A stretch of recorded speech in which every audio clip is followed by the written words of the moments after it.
जय श्री राम, जय श्री राम। प्रभु, आप सबों ने श्री आनंद रामायण के विवाह कांड के सर्ग 3 में जो प्रसंग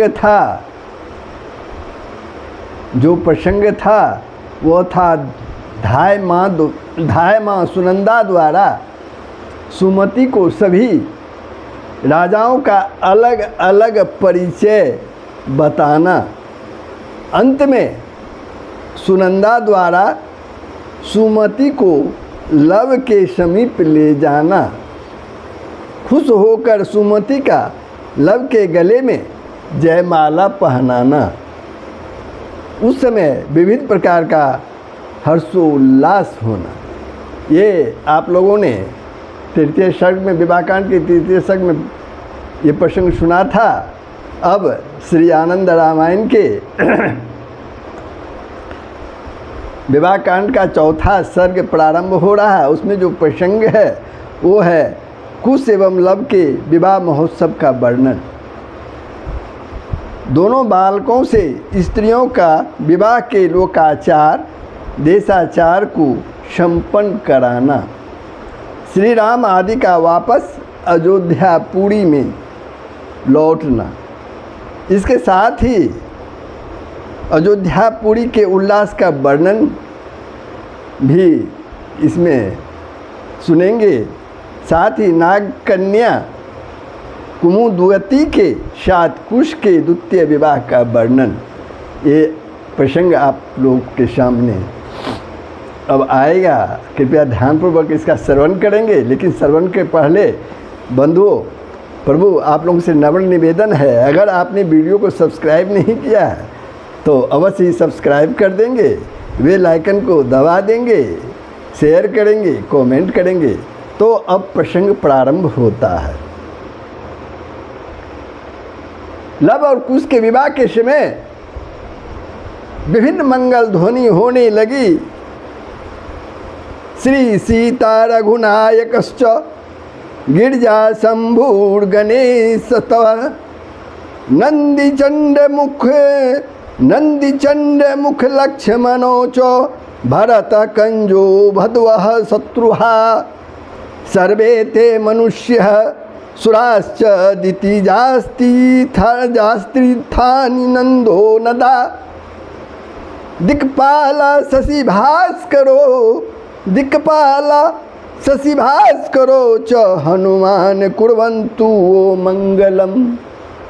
श्री सीता जी, रघुनायक श्री राम जी, भगवती पार्वती, भगवान शंकर, श्री गणेश, नंदी, सडानन कार्तिकेय, लक्ष्मण, भरत, कमलोधर ब्रह्मा जी, शत्रुघ्न, सभी मुनीश्वर, सभी देवता, दितिपुत्र दैत्य, सभी तीर्थ, सभी नदियाँ और नद, 10 दिक्पाल, सूर्य एवं चंद्रमा तथा पवन तनय श्री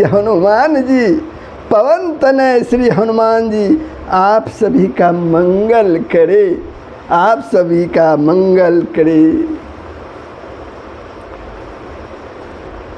वही शुभ लग्न है, वही शुभ दिन है, वही तारा बल है, वही चंद्रमा का बल है, वही विद्या बल है और वही देव बल है। जब जिस समय सीतापति श्री राम जी का स्मरण किया जाता है वो उसी समय का बल है।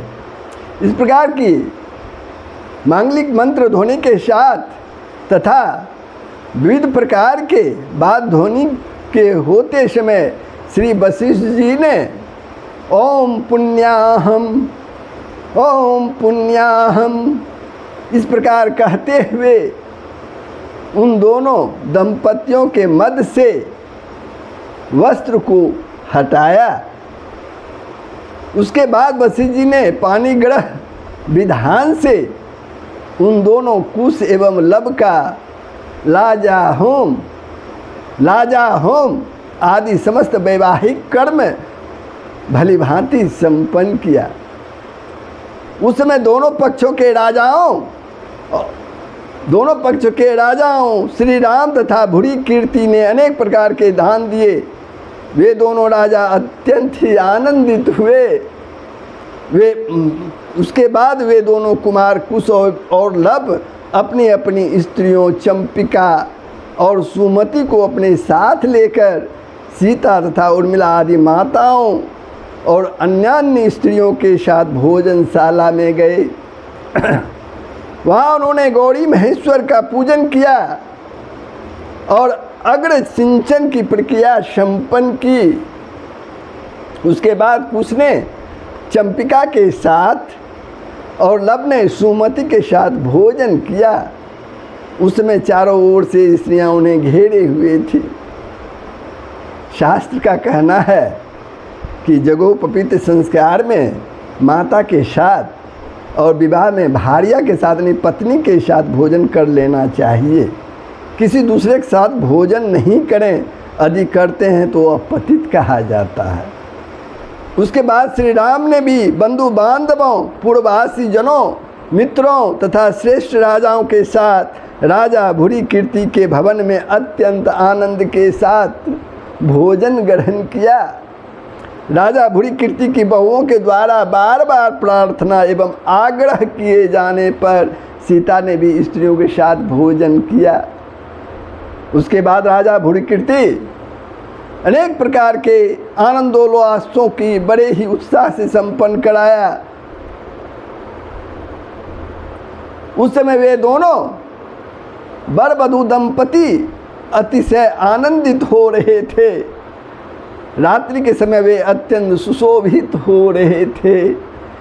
इस प्रकार से अनेक प्रकार के आचारों एवं आनंद उत्सवों के साथ 3 दिन व्यतीत हो गया। 3 दिन का जो समय है वो समाप्त हो गया।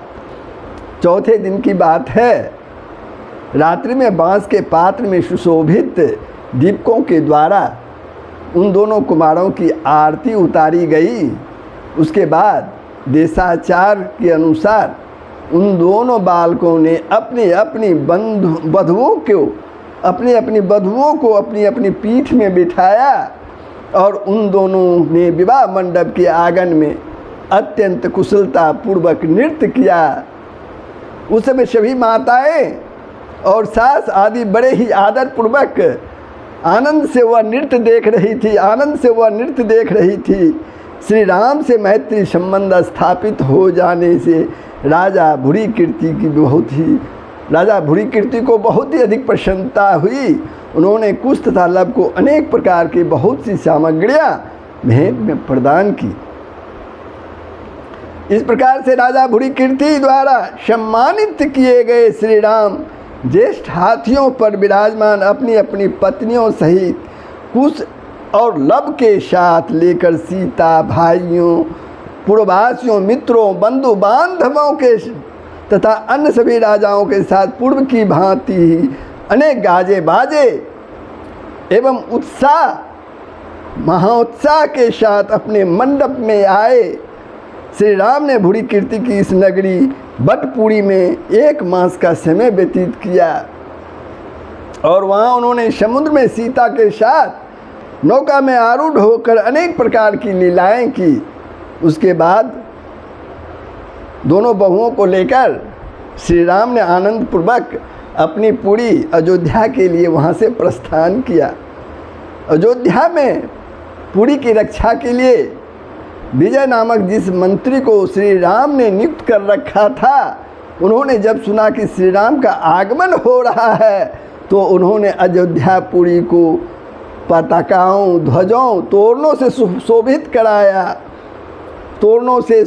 कराया। फिर वे एक श्रेष्ठ हाथी पर बैठकर शीघ्र ही श्री राम की आगवानी के लिए चल पड़े।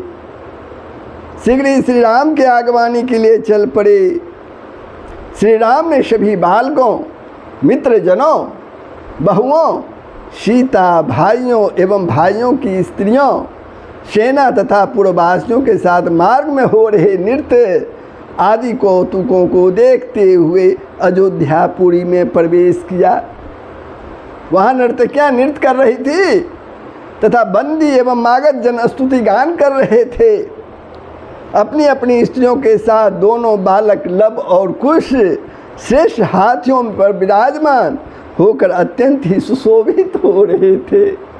मार्ग में स्त्रियां उन पर पुष्पों की वर्षा कर रही थी। मार्ग में स्त्रियां उस पर पुष्पों की वर्षा कर रही थी। इस प्रकार से दोनों बालकों के साथ श्री राम जी अपने भवन में पहुँचे।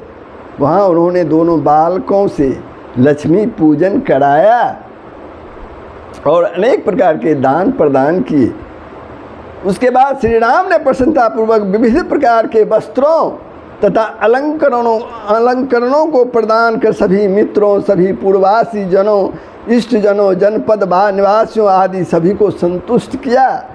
इसके बाद श्री राम ने साथ में आए हुए राजा भूरिकीर्ति की संपूर्ण सेना एवं मंत्रियों को सम्मानित कर उन्हें वापस बटपुरी को प्रेषित किया। बटपुरी को अपने वापस राज में भेज दिया। उसके बाद श्री राम ने सभी जनपदवासियों, मित्रजनों, वानरों, विभीषण तथा आदि प्रियजनों को अपने अपने स्थान पर जाने की आज्ञा प्रदान की। श्री राम द्वारा सम्मानित होकर वे सभी अपने अपने स्थानों के लिए चल पड़े। श्री राम भी अपने बंधुओं, पुत्रों, भाइयों की स्त्रियों तथा भाइयों के साथ धर्मपूर्वक चिरकाल तक राज्य करते रहे। चिरकाल तक राज करते रहे। अब जो प्रसंग है वो रामदास जी अपने प्रिय शिष्य विष्णुदास जी को सुना रहे हैं कि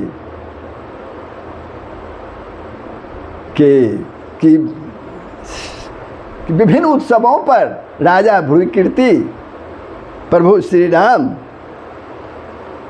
और उनके बालकों के साथ बड़े ही आदर पूर्वक अपने यहाँ के महोत्सव में बुलाते थे। श्री रामदास जी विष्णुदास जी को बोलते हैं कि वर्ष भर में वे 16 उत्सव के दिन कौन कौन हैं, मैं बताता हूँ, तुम ध्यान पूर्वक सुनो। आप लोग भी 16 उत्सव को ध्यान पूर्वक सुनिए। वो उत्सव का कब होता है तो पहला है श्रावण मास की अमावस्या तिथि अत्यंत श्रेष्ठ कही गई है। इसी प्रकार भाद्रपद मास की शुक्ल चतुर्थी, आश्विन मास के शुक्ल पक्ष की दशमी अर्थात विजयादशमी, दीपावली के 4 दिन, मार्गशीर्ष मास के शुक्ल पक्ष की पंचमी तथा षष्ठी तिथि, मकर संक्रांति, रथ सप्तमी, हुताशनी, चैत्र शुक्ल पक्ष की प्रतिपदा तिथि, अक्षय तृतीया, ज्येष्ठ मास की पूर्णिमा तिथि तथा श्रवण मास के शुक्ल पक्ष की पंचमी तिथि अर्थात नाग पंचमी। ये वर्ष भर में पड़ने वाले अत्यंत महोत्सव के पुण्यप्रद दिन हैं। इन शुभ तिथियों में राजा भूरिकीर्ति श्री राम को सभी के साथ अपने यहाँ आदरपूर्वक बुलाकर उनकी पूजा किया करते थे। अब जो कहानी गुरु रामदास जी अपने शिष्य विष्णुदास जी को सुना रहे हैं वो है नाग कन्या कुमुदुति के साथ कुश के द्वितीय विवाह का वर्णन। वो प्रसंग आप फिर श्रवण करें। श्री रामदास जी बोलते हैं अपने शिष्य विष्णुदास जी से कि आगे भविष्य में जब श्री राम जी का वैकुंठारोहण हो जाएगा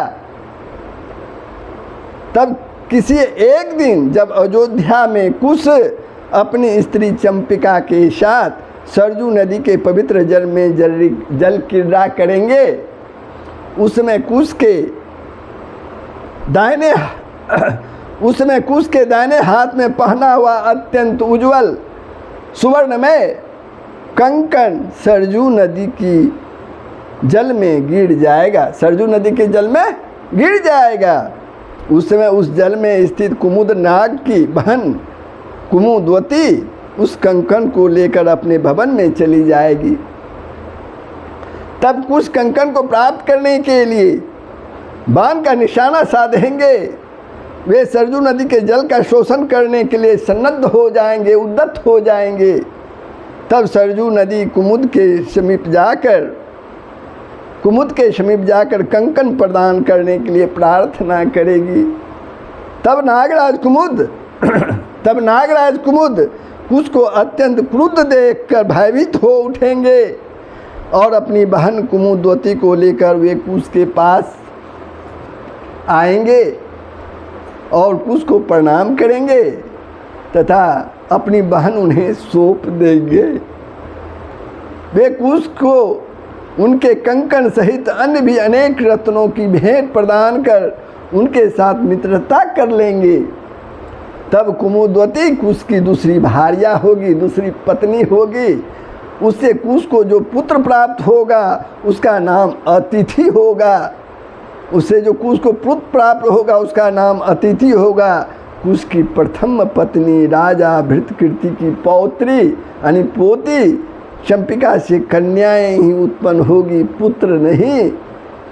उसी कुश पुत्र अतिथि के द्वारा आगे सूर्य वंश का विस्तार होगा।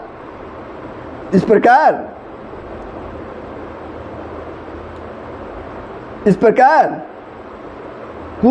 कुश की दोनों पत्नियों के विषय में आप लोग जान गए हैं।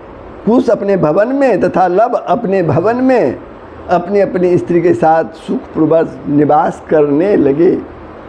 तो ये प्रसंग आपको कैसा लगा कमेंट के माध्यम से अवश्य बताएंगे, शेयर करेंगे। अगर आपने वीडियो को सब्सक्राइब नहीं किया है तो अवश्य सब्सक्राइब कर देंगे। सबका कल्याण होगा, पूरे विश्व का कल्याण होगा। जय श्री हरि, जय श्री राम। यही सनातन धर्म का मूल तत्व है।